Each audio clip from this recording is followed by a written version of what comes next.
c'est que c'est quand même difficile aussi dans un sens. Parce qu'on a changé, et on voit plus les choses de la même manière et parfois c'est aussi un petit peu douloureux, quoi. Non, c'est très grand. En tant qu'anorexique, j'étais complexée parce que j'étais pas comme les autres, vraiment. Donc ça se traduisait concrètement par des jupes assez courtes ou quelque chose pour montrer finalement ce qui faisait ma fierté, c'est-à-dire la maigreur, et puis en même temps un profond dégoût de soi, c'est-à-dire que je n'aimais pas qu'on me prenne en photo, je me regardais pas dans une glace, jamais. Camille parle du temps où elle a failli mourir. Elle pesait 33 kilos quand on l'a hospitalisée. Depuis, Camille a suivi une psychothérapie, elle a réappris à manger. Aujourd'hui, elle se passionne pour la photo qui lui a enseigné l'importance du regard de l'autre. Ce regard qu'elle cherchait désespérément à accrocher.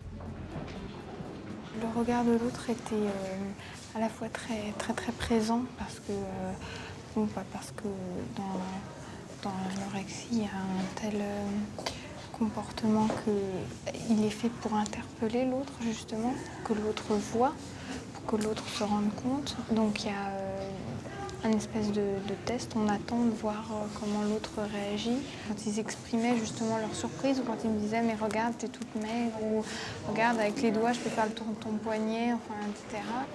Il y avait une interrogation, une incompréhension, je pense.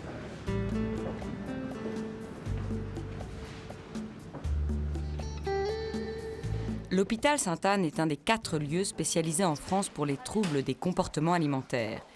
On y accueille les anorexiques qui ont perdu plus de 30% de leur poids.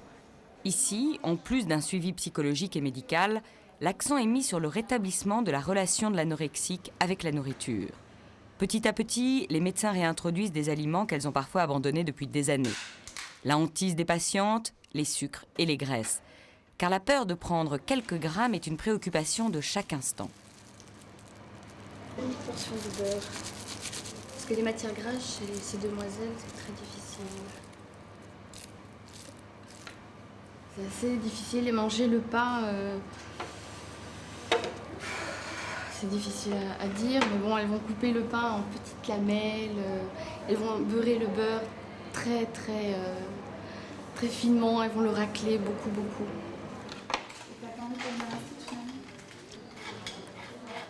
Après une semaine d'observation, les patientes signent un contrat par lequel elles s'engagent à suivre le régime alimentaire qui doit leur permettre de prendre 1,5 kg à 2 kg par semaine. C'est pas un évitement, je l'ai pas introduit, quoi. Obligation leur est faite de finir leur plateau. Mais obsédées par la peur de prendre du poids, certaines tentent de tricher.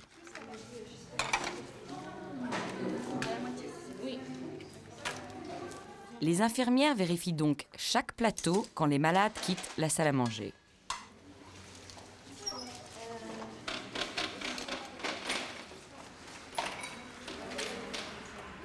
La fiche actualisée et vous aurez des... Le docteur Christine Foulon, psychiatre, dirige ce service. Vous devez avoir, quoi. Sinon hier, ça a été? Oui. Pas de problème? Non. D'accord. J'ai eu la poire, la fameuse poire, mais bon, Ça y est, maintenant vous aimez la poire, là. Passé, là. Pas de problème. Poire et poire, exact. Ouais. Bon. Vous allez réussir à introduire tout ce qui est prévu? Ouais. Parfait. Merci. Au revoir. Les patients sont prévenus à l'avance de l'aliment qu'elles vont avoir à réintroduire. Parce qu'il n'est en aucun cas question de faire des introductions sauvages. Elles sont tellement angoissées par rapport à l'aliment que déjà le fait de réintroduire un aliment, mais d'être prévenu que ça va être le vendredi soir, etc., ça c'est rassurant. Et là il se trouve que le dimanche 20, elle a eu une poire alors que ce n'était pas prévu. Elle s'était programmée, si je puis dire, pour avoir sa réintroduction de poire le lundi soir 21. Voilà. Depuis 12 ans, Delphine va d'hôpital en hôpital. Chez elle, la maladie est devenue chronique. Hospitalisée ici depuis 1 mois et demi, elle est consignée dans sa chambre car elle n'a pas atteint le poids requis. Je suis dans une phase qu'on appelle la phase de rattrapage parce que j'ai pas réussi à... Pendant 2 semaines consécutives, j'ai pas pris 1,5 kg. Or ça c'est dans le contrat. Mais je pense que parce que j'ai fait une sorte de blocage psychologique, du fait de passer de 39 kg à 40 kg, le fait de changer de dizaine, ça m'a bouleversée et Peut-être que c'est ça qui a été dur à accepter. J'arrive pas, j'ai l'impression que mon anxiété prend tellement de l'ampleur que j'arrive même plus à ressentir ce que j'éprouve après les repas. Ce qui me gêne chez moi, c'est un jour j'ai eu une réflexion sur mes cuisses et c'est ce qui m'a perturbée. Alors j'ai commencé à... Qu'est-ce qu'on vous a dit? Comme quoi je devrais faire de la natation pour affiner mes cuisses. Et ça devenait de mon ancien petit ami. Et j'avais tellement besoin de la présence d'un homme que je voulais le garder. Et pour moi, la seule façon, c'était de faire un régime. Et avec les anorexiques et les boulimiques, ici, on se réunit beaucoup. Et c'est vrai que on a constaté que la majorité ont commencé un régime, tu as une réflexion sur leur physique. Et moi, je reste focalisée là-dessus, j'arrive pas à le dépasser, alors ça m'énerve. Et donc moi, finalement, je suis contente qu'ils me demandent d'atteindre un poids que j'ai jamais fait, parce que j'aurais l'impression de devenir quelqu'un d'autre. Et ça fait combien de temps que vous aviez commencé ce régime donc, Bah, j'ai fait ça à 15 ans et demi. 15 ans et demi. Ouais. Et vous avez quel âge? Maintenant, j'en ai 27. Parce qu'elle va bientôt sortir, Angélique a accepté d'être filmée à visage découvert. Sa dernière épreuve dans le contrat, manger dans un restaurant avec une infirmière et 2 patientes. Voilà, alors nous, la pizzeria, on a discuté avec la diététicienne hier, on ne trouvait pas que c'était forcément une bonne idée pour vous, et les infirmières étaient assez d'accord avec ça. C'est-à-dire aussi, je pense que voilà, une pizza de taille habituelle en une pizzeria, c'est quand même quelque chose qui fait dans les 800 calories. On trouve que pour vous, c'est peut-être pas le meilleur choix. Donc à ce moment-là... Pour Angélique, manger une pizza à 800 calories, c'est encore un défi trop difficile. Les médecins veillent à ce que les patientes ne dépassent pas leurs limites. Elles sont fragiles psychologiquement et les rechutes sont fréquentes. Longtemps ignorée, l'anorexie est reconnue aujourd'hui comme une vraie maladie grave et longue à soigner.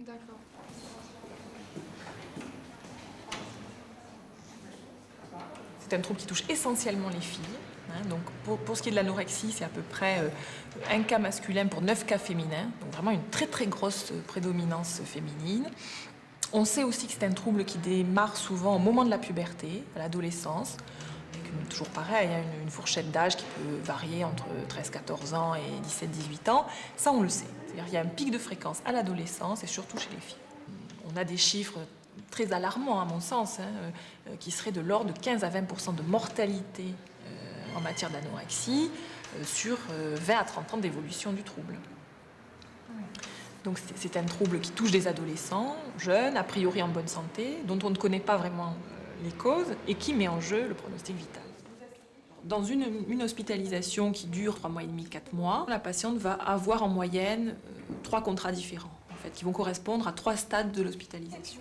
Dans ces contrats sont précisés les objectifs du traitement, les conditions de l'hospitalisation et les moyens d'obtenir ces objectifs. Accès au petit jardin pendant 1 heure samedi. Delphine doit normalement signer aujourd'hui son 2e contrat, mais elle n'a pas tout à fait atteint le poids requis. Elle souffre de méricisme, elle régurgite la nourriture puis la remâche avant de l'avaler à nouveau. Là, vous avez l'impression que c'est comment là? C'est après chaque repas? Tout le temps? Ouais. Sauf au goûter. Même le petit déjeuner? Ouais. Et pendant combien de temps vous le faites? Le maximum, c'est chaque fois 30 minutes. Ça, je vous avais expliqué, c'était quand même important d'arriver à le contrôler, à le limiter, parce que ça va être aussi un des éléments qui a aussi peut-être bloqué la prise de poids, en plus, d'une certaine manière. À part le fait que peut-être que je ravale pas, si je ravale. Moi, je vois plutôt pour le fait que ça peut me faire replonger une fois que je sors. En plus. À chaque progrès du malade correspond une récompense. Donc, si durée quotidienne inférieure à 15 minutes pendant 1 semaine, possibilité de passer un coup de téléphone le 8e jour. Si absence de méricisme pendant 1 semaine, possibilité de passer 2 coups de téléphone la semaine suivante. À mon avis, ça va pas tellement me stimuler, ça. Parce que j'en ai déjà beaucoup de coups de téléphone. Et comme j'ai que mes parents à qui téléphoner... Est-ce qu'il y a un aliment ou quelque chose que vous aimez bien? Pas des jus de fruits, des trucs qu'on pourrait vous donner en plus, qui vous ferait plaisir?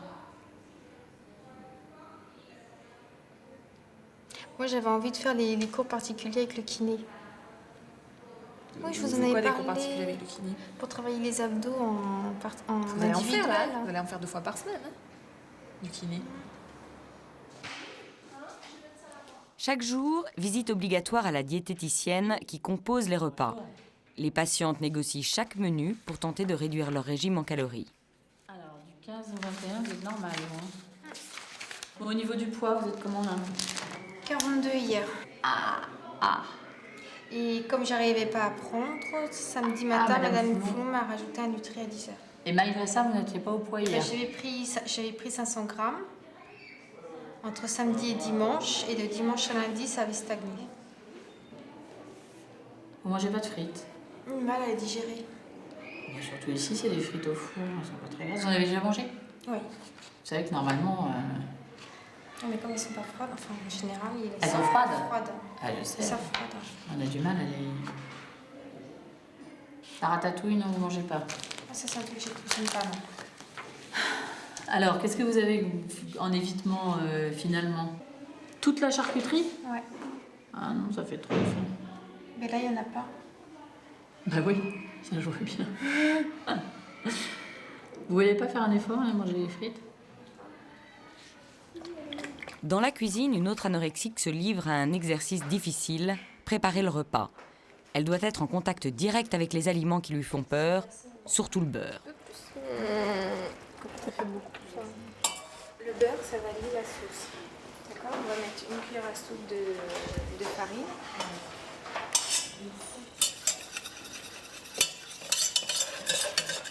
Oui, ça fait pas beaucoup. Hein. Oui, mais ça va.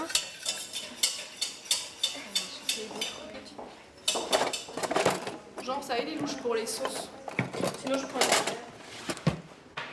Souvent, ils disent de préparer quelque chose qui est difficile à manger pour pouvoir s'y habituer pour l'extérieur. Pourquoi c'est difficile ça? Parce que ça fait beaucoup en quantité. Ça fait chaud aussi. Non, parce qu'il y a du beurre, enfin, il y a alors que ça, c'est rien du tout, c'est que du lait, mais on a l'impression que c'est tellement. Pour moi, c'était tellement gras. Enfin, je sais pas, j'ai l'impression que c'était gras la sauce béchamel, alors qu'en fait, finalement, vous voyez.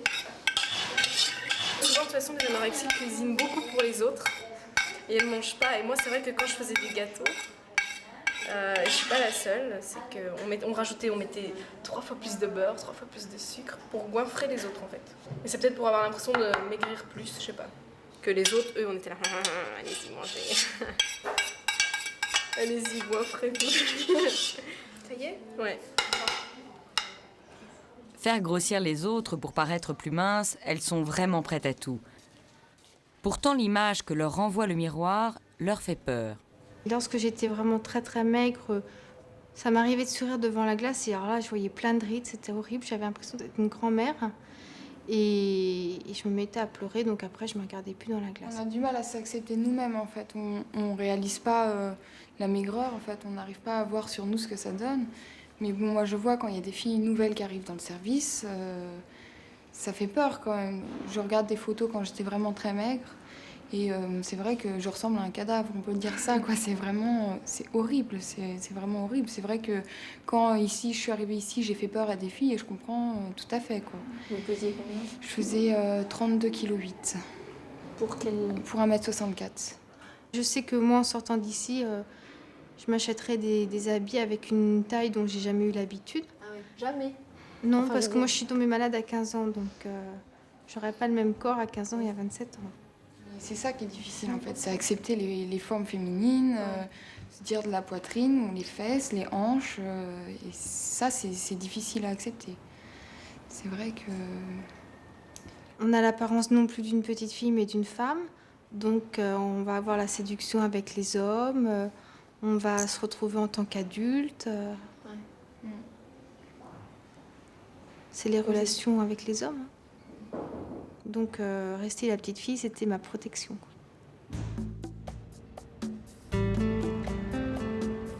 Ne pas grandir pour ne pas avoir à affronter le monde des adultes, un rêve qu'a aussi caressé Camille.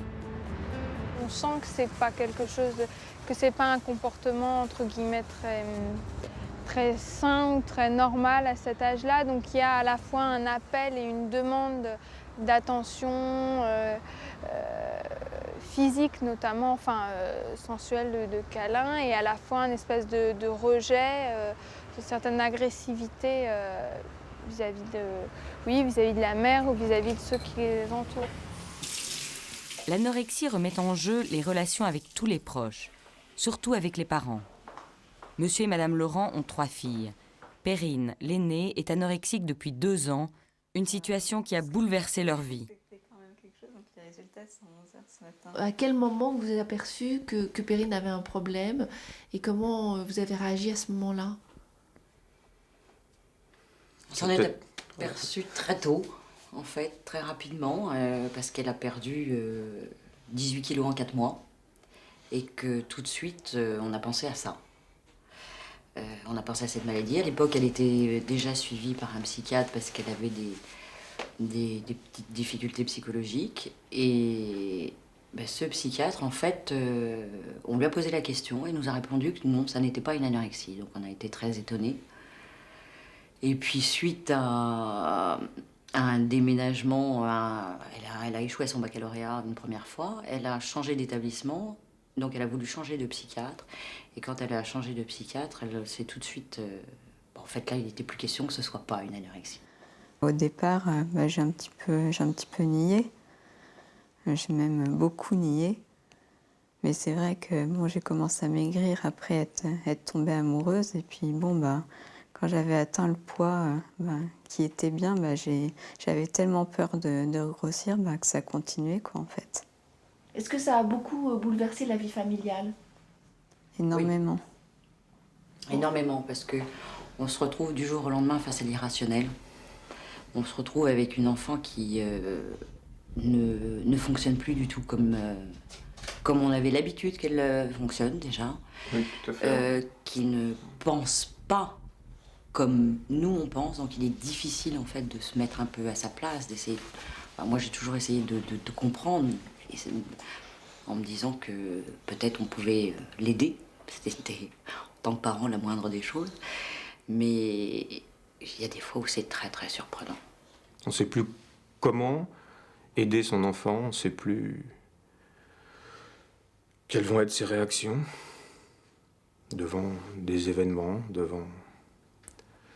devant la vie, parce qu'on a eu des phases de peur aussi.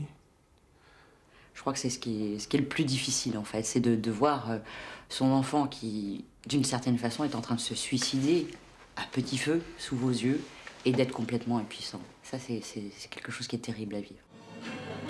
À la clinique du Pré, contrairement à Sainte-Anne, les anorexiques sont traités dans le même service que les adolescents atteints de troubles mentaux divers. Et les médecins considèrent qu'au même titre que la dépression ou la schizophrénie, l'anorexie se soigne d'abord au niveau psychique. Une jeune anorexique, de retour de week-end chez ses parents, s'inquiète déjà de son prochain départ du service. Comment s'est passée cette permission chez vos parents?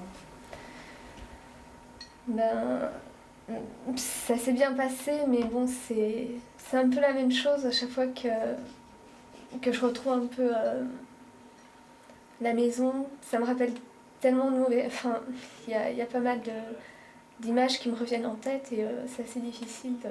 Vous allez partir demain? Ouais. Qu'est-ce que vous pouvez dire de cette hospitalisation de moi? Ça m'a été utile, quoi. Oui. C'est sûr que je vais un peu mieux que... Je vais mieux que quand je suis arrivée, mais d'un autre côté, en venant ici, c'est accepter aussi de se confier, de mettre beaucoup de choses à jour, et c'est pas toujours facile parce que ça fait aussi un peu souffrir, quoi. Et puis il y a des périodes qui sont un peu plus difficiles. Il y avait l'isolement qui est pas évident. Mais d'un autre côté, ça permet de prendre du recul et de vivre entre guillemets sa maladie, quoi. Enfin, d'essayer de... Mais c'est quand même difficile aussi dans un sens. Parce qu'on a changé, on voit plus les choses de la même manière et parfois c'est aussi un petit peu douloureux, quoi. Une fois que le symptôme est installé et fixé, il se produit une dépendance au symptôme. C'est une pathologie de la dépendance et la jeune fille devient dépendante de son symptôme. C'est une espèce d'auto-renforcement de la pathologie qui se produit, elle en a besoin comme on a besoin d'une drogue. Donc le symptôme s'aggrave et elle entre dans un cercle vicieux. Et si vous arrivez tardivement auprès de cette jeune fille, effectivement c'est beaucoup plus difficile de la faire décrocher de cette conduite. Par ailleurs, il y a certaines formes d'anorexie qui vont se chroniciser, c'est-à-dire que ces jeunes filles vont devenir des femmes qui vont garder des problèmes anorexiques, qui vont être extrêmement handicapées dans leur vie, affectives, qui vont avoir des difficultés, qui ne pourront pas avoir d'enfants, ou qui vont absolument vouloir avoir des enfants, ce qu'on voit souvent, et qui vont être en grande difficulté dans leur position de mère, puisque évidemment la question de la nourriture et de l'alimentation dans la fonction maternelle est une question centrale. L'hospitalisation peut durer 2 ans. Ici, on surveille la prise de poids, bien sûr, mais la thérapie est surtout axée autour d'entretiens avec des psychiatres. Grâce à ces groupes de parole, on traite les causes profondes de la maladie. Oui, mais je pense qu'il y a toujours une barrière, même avec les gens qui nous connaissent très très bien, ou depuis qu'on est tout petit. Je sais pas, il y a une barrière, on se sent quand même seul. On se sent quand même seul, même avec des gens qu'on connaît bien, qui nous comprennent. Ouais. Le traitement se prolonge jusque dans les salles de classe. La plupart des anorexiques sont en effet d'excellentes élèves. S'investir à l'excès dans les études, c'est une façon comme une autre de détourner l'attention de leurs problèmes de poids. Tout le travail des professeurs consiste à leur faire reprendre un rythme de travail normal. Valérie est en terminale et nous la retrouvons en cours de philo. Je vous laisse le lire d'abord. En seconde, j'ai vraiment beaucoup travaillé. Je me suis vraiment un peu enfoncée là-dedans. Tous les week-ends, je faisais que ça. Je sortais plus de ma chambre. Et en fait, on s'enferme très très vite dedans, quoi. Et paradoxalement, même en allant mieux psychiquement et physiquement, la scolarité, ça me semble plus difficile maintenant, quoi. Peut-être parce que j'ai plus les mêmes repères, et puis parce que je dois apprendre à travailler différemment, et à plus me mettre une pression aussi importante, à plus vouloir être aussi perfectionniste.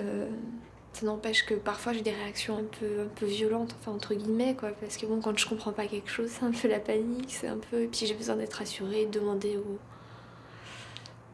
à certains profs. Quand je vois une jeune fille dans cette situation, j'essaie de voir si je peux pas trouver un truc qui va l'aider à prendre un petit peu les choses autrement. Alors là, j'ai pris ce truc-là, qui vaut ce qui vaut. Je lui ai dit, vous allez aller en classe, mais je vous demande de ne pas faire de devoirs. De ne pas faire de devoirs pour les profs. Vous venez, vous assistez au cours, vous y participez, vous essayez d'y prendre du plaisir, vous essayez de vous y trouver bien, puis on verra. On verra bien après. Une fois que vous serez peut-être un peu plus détendu, peut-être que vous arriverez à être un peu plus détendu, peut-être après on verra s'il faut rajouter des obligations. Sortir des livres et de l'isolement, ne pas oublier de vivre, tout est fait pour inciter les patientes à se ménager des moments de détente. Ça va faire 6 ans que j'ai des problèmes, donc c'est sûr que ça ne se résout pas d'un jour sur l'autre. Et bon, Carole parlait de déclic. Un déclic, non, c'est plutôt un pas, mais vraiment après vraiment avoir été chamboulée, après vraiment avoir souffert, quoi. J'ai tellement tendance à dissocier mon corps de ma tête que j'essaye de me dire que je suis un tout et que je peux pas nier mon corps. Et c'est vraiment ce que j'apprends ici et c'est vraiment rassurant. En même temps, c'est dur de se laisser porter par ça parce qu'il n'y a plus de contrôle. Et la notion de contrôle en anorexie, c'est tout. Je gère des objectifs. Voilà. Je gère est-ce que je mange, est-ce que je fais, est-ce que je pense, je gère tout. Donc là, c'est arriver à lâcher les rênes, à lâcher prise. Et c'est horriblement douloureux. C'est un peu une dictature, quoi. Et toujours plus cruel, toujours plus loin, toujours plus... on sent autre chose, on sent meilleur, mieux. Et puis après, ça devient étouffant, obsédant. Et après, épuisant. Et moi, je sais qu'au bout de 2 ans et demi, je suis épuisée. Et je voudrais que ça s'arrête, quoi. Selon les statistiques, 2 tiers des anorexiques rechutent, 1 tiers parvient à guérir. Camille en fait partie, même si elle se sent encore fragile. Je ne suis pas capable toute seule de me dire stop, de me dire attention, tu maigris. Et donc c'est pour ça que je continue à voir un médecin. Et puis j'ai surtout une envie de m'en sortir qui est phénoménal. Donc c'est vrai que quand ça va pas, quand je suis triste, quand je suis dépassée, ça s'exprime par la nourriture, c'est-à-dire que je mangerai moins. Mais au contraire, quand ça va, ça s'exprime aussi par ça. Et je me fais plaisir en mangeant. Manger une glace, c'est comment?